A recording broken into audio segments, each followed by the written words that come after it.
Здрасти! Да си поговорим за формулата, за постигане на желаното, за духовно извисяване. 5 стъпки, 5 начина, 5 тайни. Кажи честно. По принцип тия работи вършат работа, ако става въпрос за нещо мъничко, за кратичко и егостичничко. Ама това дали те задоволява ли те? Аз бих свел всичко до една стъпка. Може ли хилядолетия да ни лъжат, да ни манипулират и ние с 5 стъпки да цъкнем и да вържем?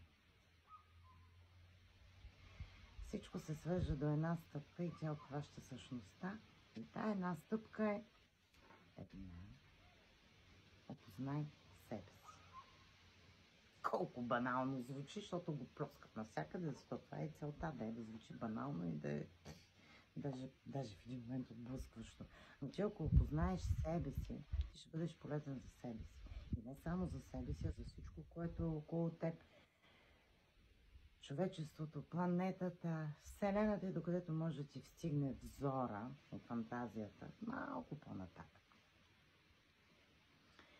Защото какво правим ние тук? Ние сме изследователи, ние изследваме материята, като я правим.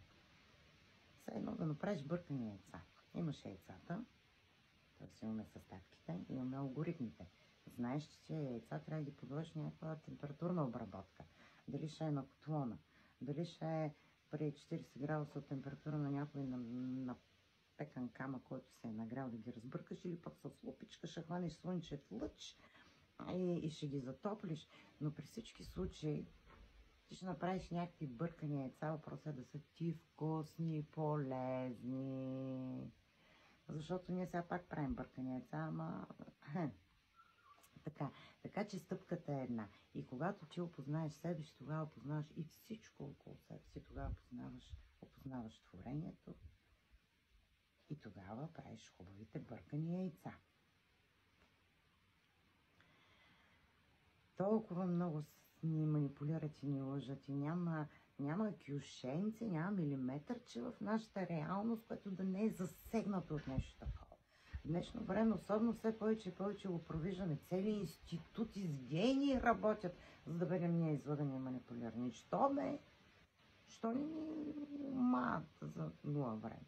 Защото знаят нещо. Нещо, което ние се досещаме и казваме, знам, ама все още сме подвластни на манипулациите.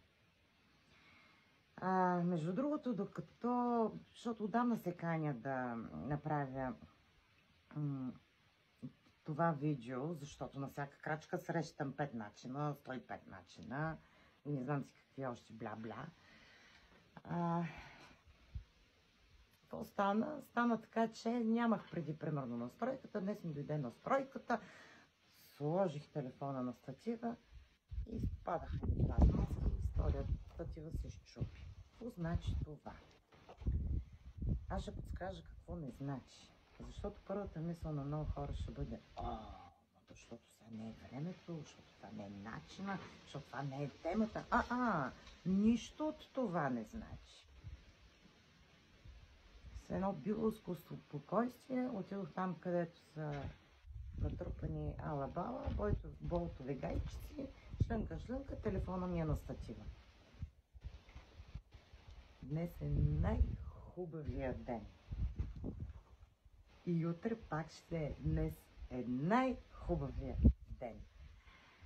Докато ровех за алата-балата, болчета и гайки, ми дойде на ум да ви поканя и теб лично да те поканя на едно, аз хищно обичам чужди езици, еквивалентно на уебинар, нищо че е компютърски, или онлайн среща, или една такава интернет среща, в която тя по-скоро опознавателна, отколкото примерно като семинар.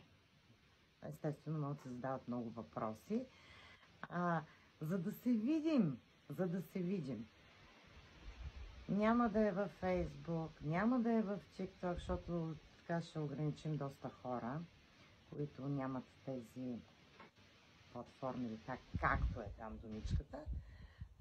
Затова може би ще направим в Телеграм или в Жици, което е съвсем неангажиращо. Затова, ако имаш желание да направим една такава среща, групова естествено, ще помоля в коментарите да запишеш среща и къде предпочиташ, в Телеграм или в Жици. Ето това е доказателство, че нещата се случват по перфектния начин. Току-що стихията въздух, духа е във въздуха, се включи в цялото това наше упражнение. Обречени сме на успех. Пиши в коментарите, за да мога оттам да те уведомя къде и кога ще бъде тази среща. Най-хубавия ден е днес.